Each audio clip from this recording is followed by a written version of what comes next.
So I just want to introduce Doug Woodworth. He's our Executive Director of Benefit Delivery Modernization, Innovations, Employment, and Social Development Canada. His case study is around employment and social development from Sandbox to scale, governance lessons for AI from ideation to production. So let's welcome him on board. Thanks.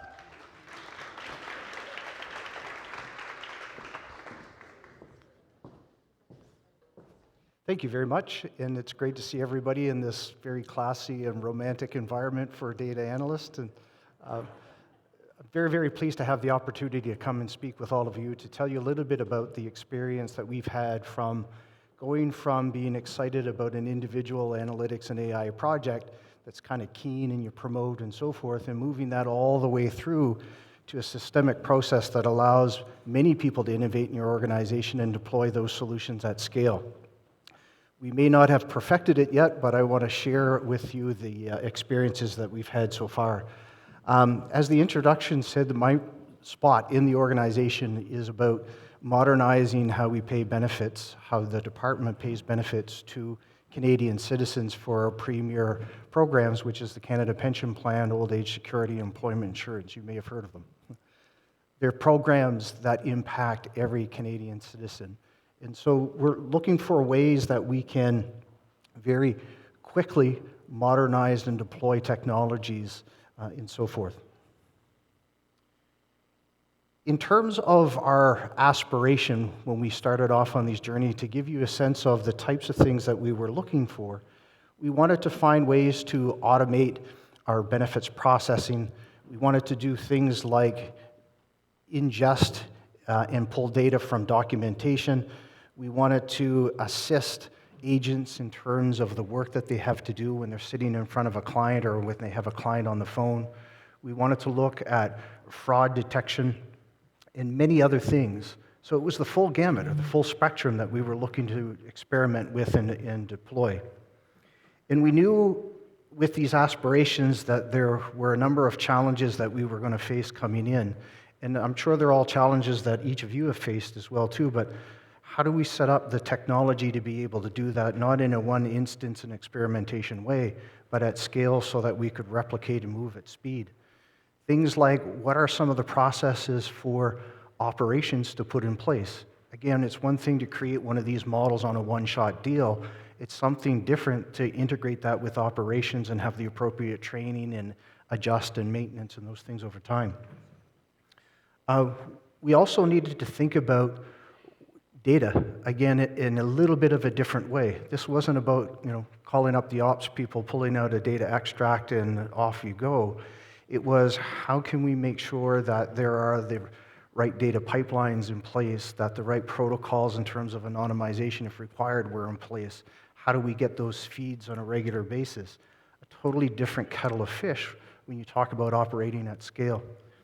We also wanted to think through what were the legal and privacy implications over time. So one thing to get privacy permissions at the outset, a different kettle of fish also to maintain privacy and security and all those compliance issues on a model that's operating over time and interacting with your operational systems. We also found that change management is not something to minimize. It is something that is very mission critical in terms of not only the execution of the individual project, but again, the pipeline that I'll talk a little bit later on. And obviously, cost and resource management are something that was very much on our radar screen. So if those were our aspirations and those were the challenges that we absolutely faced, how then did we tackle this in terms of demonstrating value in our organization and experimenting a little bit and demonstrating that value and then trying to move towards production? Well, to start off, we had a few principles that we deployed.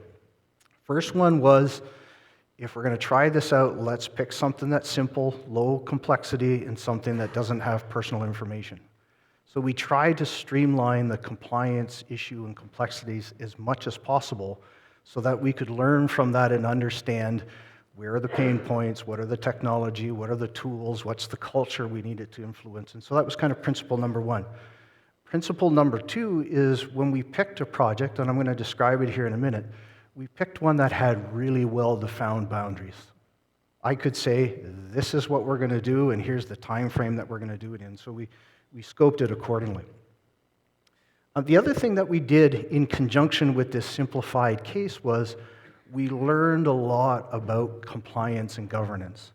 We all know, especially when we get into the AI space with Treasury Board directives and the guidance and so forth, there's a lot of great material and guidance there. What folks are trying, like ourselves and all of you, I would imagine, are trying to wrap our heads around, well, how do we do that in practice? How do we breathe life into those directives and so forth? And when we went through the journey of our first iteration, we learned how to do that with a simple case, and then we tried to build it into our pipeline that I'll describe a little bit later on. And the last thing that we did was, we know there's great rewards with this technology, but we also recognize there's a tremendous amount of risk at the same time. And how can we harvest those benefits in a way that we mitigate those risks as much as possible? And we've found some interesting ways on how to be able to do that I'd like to share with all of you today. So the first project that we did, it's a generative AI project, which is essentially establishing a chatbot that leverages Gen AI in our employment insurance program. Now, for those of you not familiar with employment insurance, that's when someone loses work and applies for benefits, and the government pays you benefits until you manage to find work. Through that process, if someone is declined or deemed not eligible, they do have recourse. They can appeal it or they can ask for reconsideration and so forth. And as part of that work, agents or whoever's managing that file has to do an assessment of that file, but to base their decision on the go forward, either to confirm the initial decision or to change it, needs to be based upon their legal research and jurisprudence from previous decisions and so forth. In our organization, that activity typically was labor intensive. The information wasn't easily, readily available and so forth. And over and above, the information is publicly available. If people wanted to see jurisprudence on the EI program and others, it's available on site to the public and so forth. So to give you a sense, on the slide there, you can see there's different levels in terms of adjudication is what we call them, but they range anywhere from 90 minutes to 266 minutes. And what we wanted to explore was, can generative AI, consume some of those jurisprudence documents? And if I wanted to operate and use it much like a ChatGPT, and say, I have a case with this context, provide me with some jurisprudence associated with it, could it find that technical knowledge in a technical context and provide the agent with the right information and summarize it in a way that it was easily consumable, and at the same time provide the direct reference so that if the agent wanted to go back to the original documentation, they can take a look at the documentation. And that's essentially what the jurisprudence chatbot did, and we had a great deal of success with that. So before I go to, just to give you a sense, at minimum, we've got a production bump of 15 to 25%, which we think is conservative, but for our first go-around, we wanted to go conservative. 91% of users reported themselves that they would use the tool again, and they found it helped them find material quicker and faster. And 93% of people said that they found the material that they were looking for with 1 or 2 prompts. So when we're talking about the number of time consumed in our organization and the volumes of appeals and adjudications that we do in a given year, these are very, very material results. So what then did we do in terms of learning from this experience? I don't expect people to read all the stuff that's up on there, but what I wanted to convey here is we took this relatively simple example that was scoped down, and we asked ourselves the question, how are we going to move this through the governance in our organization? And a couple of first ahas that I had. Being from an analytics background, my biggest worry was, man, is this thing going to hallucinate, or is the performance going to go all wonky? What's the lift? What's the accuracy, and so forth? That was just a piece of the puzzle. In terms of kind of the approvals and endorsements that we had to go through, yes, the performance of the model was important, but so too was the information that it consumed and the privacy considerations. The architectural review to make sure that this solution didn't impact other operational systems. The bias and fairness, so all the things that are inherent in the Treasury Board guidance, as well as the impact that it would have on the workforce in terms of training, shifting job responsibilities, and all of those types of things. And so what we tried to do on the right-hand side of the graphic there that has the complicated picture, we tried to leverage our existing processes. So this project wasn't about creating a whole new AI governance or analytics governance. It was about leveraging the existing governance that took place and to try to move this project through it. Now, but what we did was we made clear that A, it was an innovations project at its outset, so we weren't looking to productionize. It didn't have personal information, and so it was a real simple use case. But it was almost like, I don't know what that dye is when you go for an MRI, but you kind of inject it and then it goes through your veins and then they're able to see where everything goes. This is our version of that.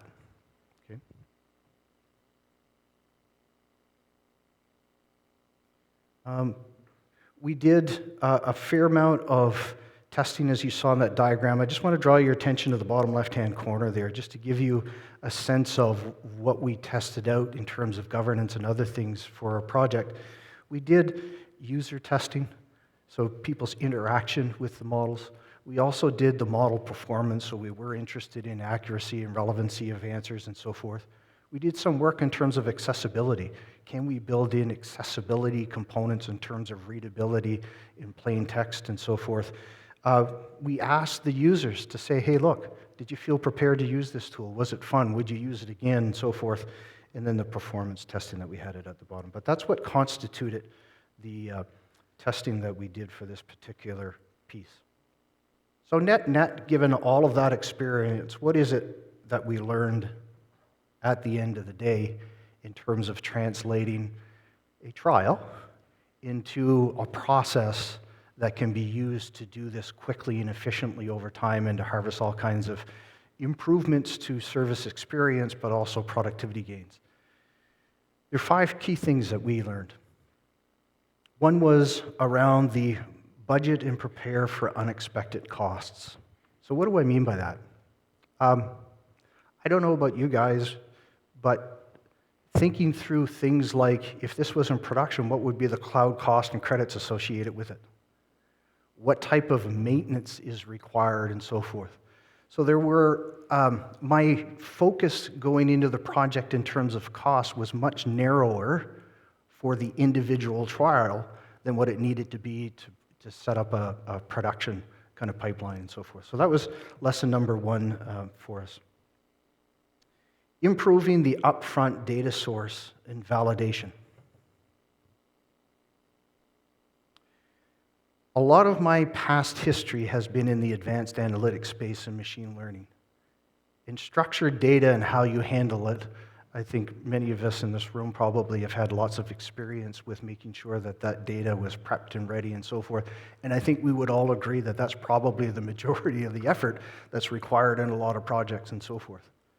Getting into the generative AI and following on with the agentic, data all of a sudden is consumed, not just structured data, but unstructured data. And there's a whole new set of problems that we encountered in that space to make documentation in terms of machine readable.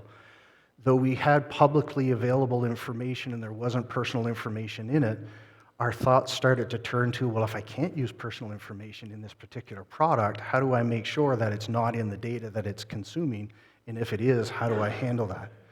There's lots of issues that pop up. Another one that we ran into was, is there any IP associated with the data that is available? Just because it's out on the internet doesn't mean that everybody consume it and do whatever they want with it. In some instances, there's some intellectual property or copyright issues there. The third lesson that we ran into was proactively anticipate and manage the infrastructure complexities.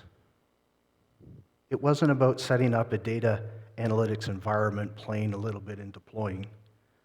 It was about getting the authorities to operate so that we could interact with operational systems, or at least move in that direction. And what we began to learn was there was a much bigger draw on our IT professionals than what we originally anticipated. So our lessons learned was we need to set the groundwork for that before we move into a space where we want to do that at scales, whether that is a service agreement or educating in terms of processes and procedures and those types of things. The fourth key lesson was delivering an agile innovation process while meeting business requirements. What does that mean? Our first project, when we went through it, we were all excited, we built it, we showed there was evidence, and we just assumed that build it and they will come. Like, this thing's operating, here's the data, you'd be crazy not to take this. Well, operational people and frontline people are busy, and they're operating in their own world, and they've got their own culture and so forth. And so if I could do it all over again, getting that appropriate sponsorship up front and having them come along the journey as opposed to building it to prove and they will come, we learned that, hey, look, there's a little bit more investment in time and energy in terms of managing the relationships with folks. And that leads to the last lesson as well in terms of internal collaboration. The next couple slides I'm not going to go through. It gives a greater amount of detail in terms of those things that we learned. What did we do through the course of the project to mitigate those? And if people are interested in essentially the process that we're following and the journey, feel free to reach out and we can have conversations about some of that more detailed material. So, a few lessons learned. We managed to pilot something, pretty good results, demonstrated business value. So what the heck did this all mean, and how could we move from that one-off case into a production process that would allow us to do this over and over again? And so you can see from this picture, these are in the white boxes up above. These are real use cases or projects that we currently have within our production pipeline that we are working our way through to not only experiment, but to implement at scale. And so the question then becomes, well, okay, well, how did we get this portfolio all of a sudden? Did I just cherry pick it off the street? And the key lesson learned, if you remember from a moment ago, was we needed to make sure that it was anchored in business value and what our operations and business needed. In particular, for the program that I come from, is this going to help how we transform paying benefits to citizens? And the boxes on the bottom, and again, I won't go through the detail, but the boxes at the bottom are intended to demonstrate that each of those projects are aligned with the outcomes that we wanted to achieve. So things like, will it improve program integrity? Will it improve the organizational performance in terms of our resource burn? Will it improve the employee experience? And in terms of the capabilities that we had built out in our roadmap for our modernization program, do these projects actually deliver some of those capabilities or enable those capabilities and so forth? So we had direct line of sight between what we wanted to do and what we wanted to achieve. And to move to a spot where you do this at scale, that's a really, really important. Sometimes that's easier said than done. So how did we kind of go about doing that? There's a couple of graphics here that I'll show, and I'll try to walk you through them. I know there's a fair amount of text here, but what we found was we needed to get disciplined in how we approached coming up with an idea, curating that idea, getting the approval on that idea, testing that idea out, and then actually deploying it.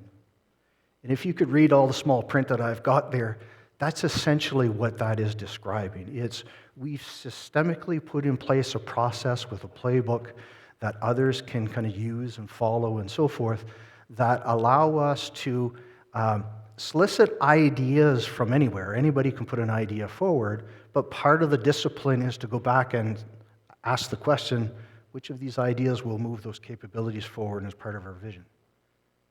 which one is less complex, which one has some evidence already that it's viable, and so forth. In the detailing behind that, those are the criterias that we would use to filter through that process.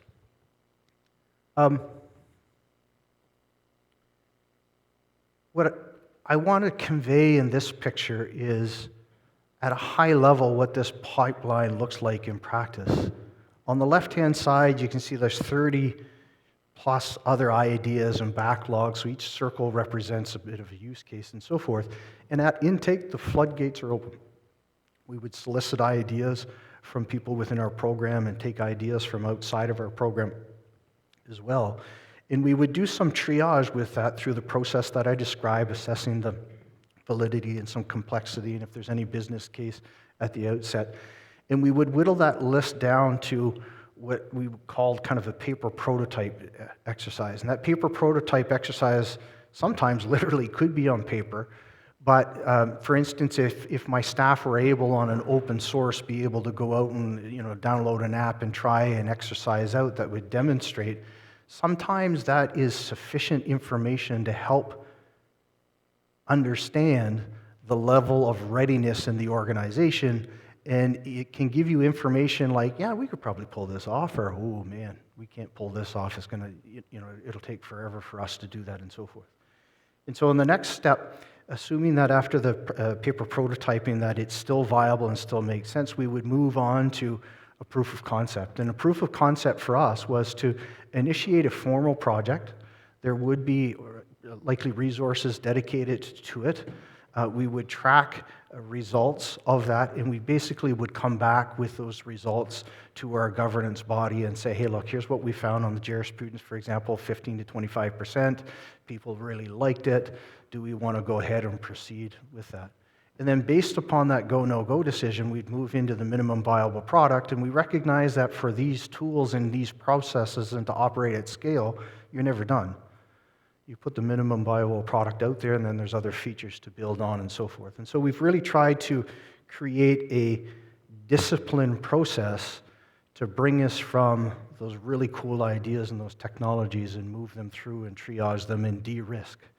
That's the main thing that happens here, because at each of those pillars, there's an opportunity to stop that project if it doesn't make any sense, so that when you get to that last stage of a minimum viable product and you're investing a lot of time and energy in building that product and integrating it with operations and training your people and so forth, that you've got a lot of proof and evidence that it is doable.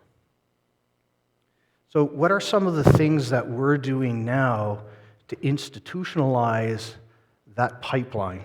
And at the start of the chat, I said, look, I don't think we have it perfect yet, but this is our journey that's on. This list of things that I'm about to describe is where we are today in our organization in trying to build those things out. So on the left-hand side, we've got things like manually creating cloud environments with no standard. Every project that I had on that list, the product sponsors were often running off and creating environments. Not all different environments, but there were a number of them across the board. So what we're trying to do is put in place a Terraform pre-templated process so that anyone who wants to generate AI or predictive analytics can go to this spot. What that spot looks like, we're still working on, but be able to initiate a project, be able to catalog it, be able to access data in the same way, and ultimately be able to publish that model or that production version into an environment that it interacts with operational systems. Our governance was manual. Remember that diagram where I had all the dots and I said, look, I don't expect you to see it all? That was a manual process. We had to go to each of those committees and get the approval and so forth. What we're hoping to do through this mature pipeline process is that have one portal, one spot, and here's the secret sauce from my opinion. If we can work with each of those segments, security, privacy, architecture, all of those things in the organization, and get pre-approvals as long as a project stays within certain parameters, that's the panacea for me, because what that means is for each of the individual projects, I don't have to go through a monthly, multiple month exercise to get endorsement. I can just say, hey, look, here's the 10 things you guys said I need to be compliant. Here's the evidence that I am, and away I go.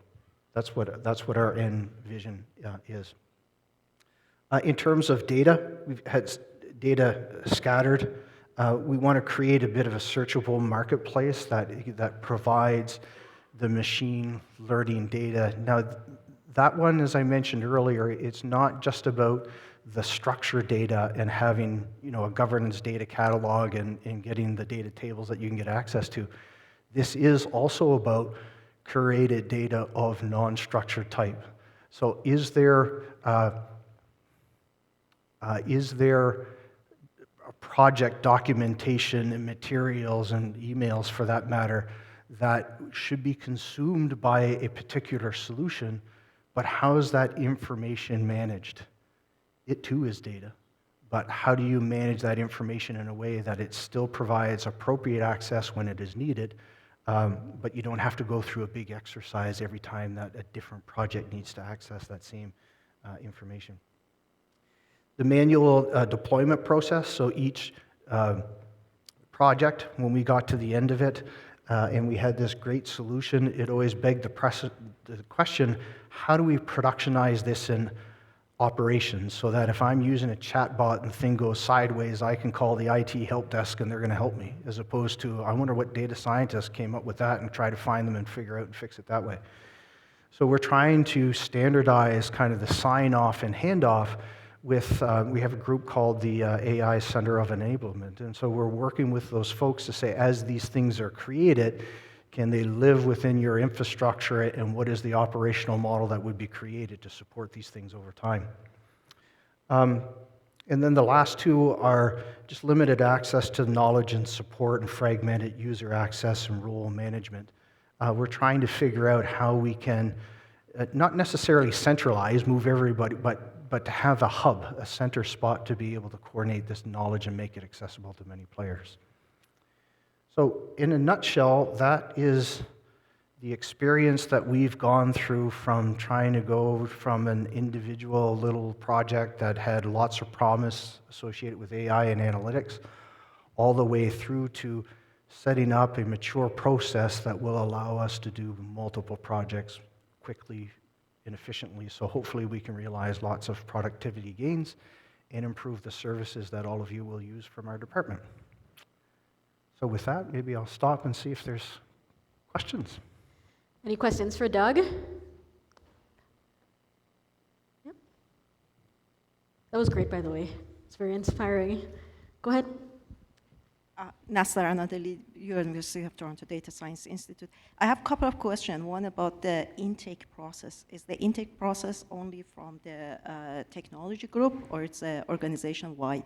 Also, how do you actually visualize or show the progress of any ideas that go through the go, no-go to the rest of organization, or even coach people to do it?